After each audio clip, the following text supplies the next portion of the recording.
Shalom, jumpa lagi di Klavos Sukacita. Hari yang berbahagia ini, kita masih diberi kesempatan oleh Tuhan untuk mendengarkan kebenaran firman-Nya. Firman Tuhan bagi kita terambil di dalam kitab Perjanjian Baru, Markus pasal 8 ayat 31 sampai dengan ayat 33. Sebelum kita membaca firman Tuhan, marilah kita berdoa.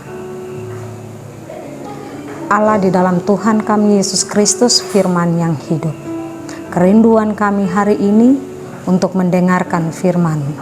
Kami juga menyadari akan keterbatasan kami, oleh dan sebab itu kami memohon kepadamu ya Allah. Terangilah hati dan pikiran kami dengan kuasa, sehingga kami mampu memahami kebenaran firman-Mu bagi hidup kami. Di dalam nama Tuhan kami Yesus Kristus kami berdoa. Amin. Markus pasal 8 ayat 31 sampai 33 dengan perikop pembacaan pemberitahuan pertama tentang penderitaan Yesus dan syarat-syarat mengikuti Dia.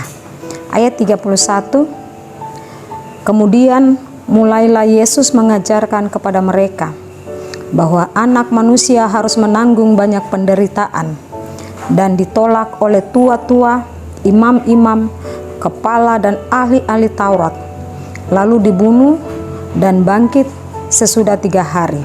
Hal ini dikatakannya dengan terus terang, tetapi Petrus menarik Yesus ke samping dan menegur Dia.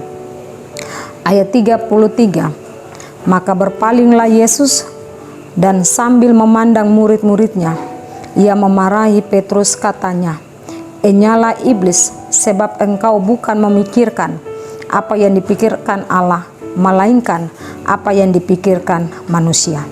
Demikianlah bagian firman Tuhan bagi kita di saat ini. Dikatakan berbahagialah kita yang membaca, mendengar, merenungkan, serta melakukan kebenaran firman Tuhan di tengah-tengah hidup kita.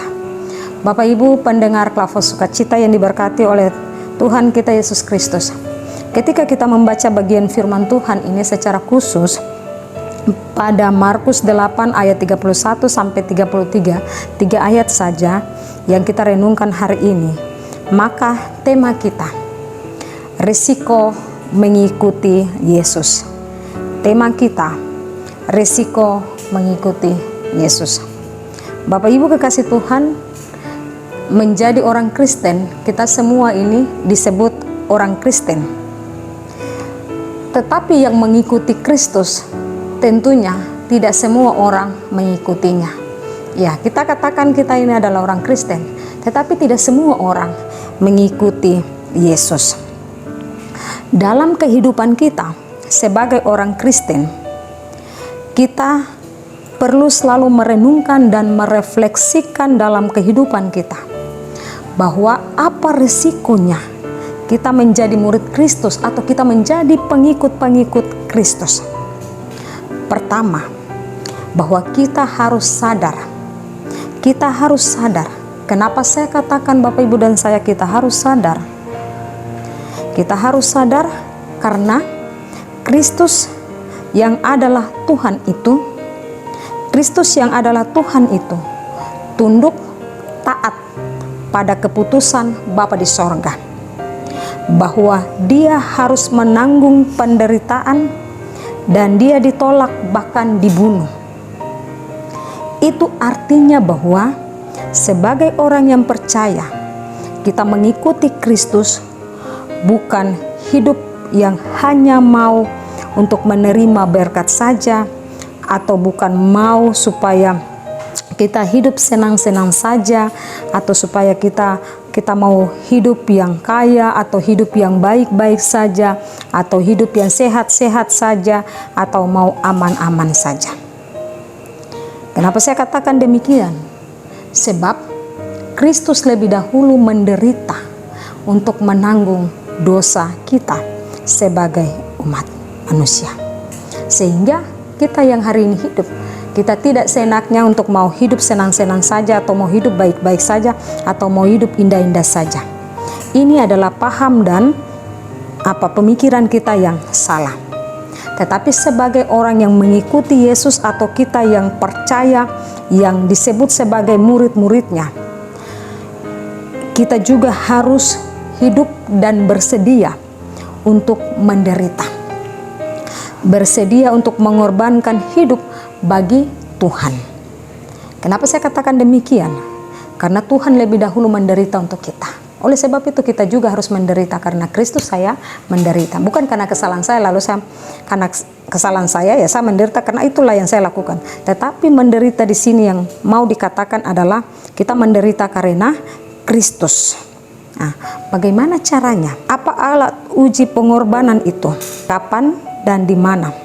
Setiap orang yang percaya dalam hidup ini dan panggilannya dalam segala bidang, bukan hanya pelayanan dalam gereja saja, tetapi dalam dunia ini di mana kita berkarya, ya, kita juga harus mencontohi Kristus. Bahwa ketika Yesus Kristus hadir di tengah-tengah dunia ini, Kristus berkarya dalam karyanya, ia taat kepada Allah untuk menyelamatkan kita. Oleh sebab itu dalam kehidupan kita juga taat kepada Kristus ketika kita mendengarkannya. Ketika mendengarkan firman, kita tidak hanya sekedar mendengar, melakukan apa yang Tuhan kehendaki bagi kita di setiap firman-firman Tuhan yang kita dengar. Oleh sebab itu ketika kita diberi kesempatan untuk berkorban bagi orang lain, marilah kita berkorban dengan sungguh-sungguh. Tidak kita berkorban karena ada kepentingan kita, tidak. Karena Yesus Kristus berkorban untuk bukan kepentingannya sendiri, tetapi untuk kepentingan kita semua, yaitu keselamatan kita. Sehingga kita juga harus berkorban untuk kepentingan banyak orang, bukan kepentingan kita pribadi. Contoh, orang tua memberikan waktu untuk pelayanan di gereja, di kantor, adalah bagian dari pengorbanannya. Ketika memberi waktu, tenaga dan pikiran, baik pelayanan di gereja dan di kantor, itu adalah bagian dari pengorbanannya. Bapak, Ibu, saudara-saudari, pendengar Klavo Sukacita yang diberkati oleh Tuhan kita Yesus Kristus. Orang yang selalu berkorban tidak selalu mengharapkan pujian atau kata-kata manis, tetapi kesetiaan, kejujuran, dan kerja keras kita. Nah, kadang kita tidak diakui, kadang kita tidak hormati, kadang kita juga tidak dihargai, bahkan bisa ditolak. Kadang kita juga merasa kecewa, kita marah. Kenapa seperti ini? Jelas ya, kita ini manusiawi, kita ini manusia.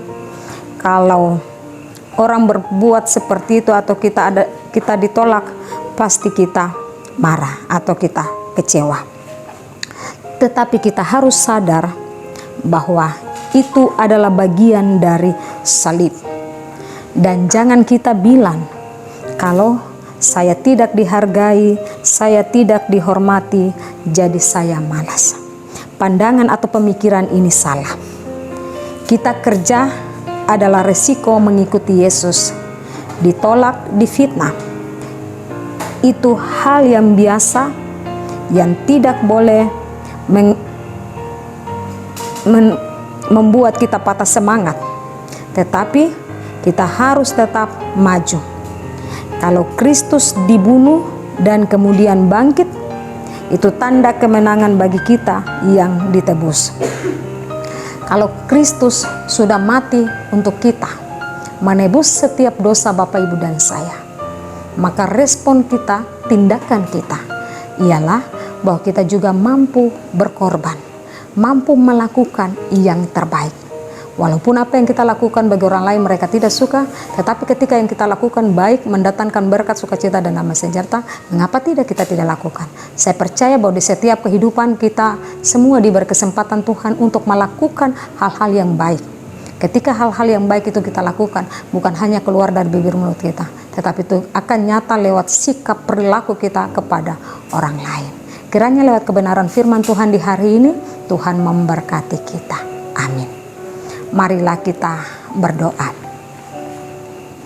Bapa di sorga, Bapa di dalam nama Tuhan kami Yesus Kristus, kembali lagi di saat ini kami bersyukur ya Tuhan, karena kami terus masih diberi kesempatan untuk mendengarkan firman. Biarlah firman-Mu yang hidup berkuasa di setiap kehidupan kami ya Tuhan. sehingga kami mampu untuk melakukan apa yang Tuhan kehendaki bagi kami di setiap kehidupan kami. Dari firman Tuhan yang kami dengar, kami dapat wujud nyatakan melalui sikap kami, sehingga orang lain dapat melihat Tuhan dalam kehidupan kami. Terima kasih Tuhan, semua kami yang mendengarkan firman-Mu hari ini lewat channel Klavo Sukacita. Diberkatilah kami semua lewat kebenaran firman-Mu, sehingga kami mampu melakukan apa yang Tuhan mau di setiap hidup kami. Terima kasih Tuhan, ini doa kami. Kami percaya bahwa firman-Mu yang hidup mampu mengubah setiap kehidupan kami. Di dalam nama Tuhan kami Yesus Kristus, kami berdoa. Amin. Shalom.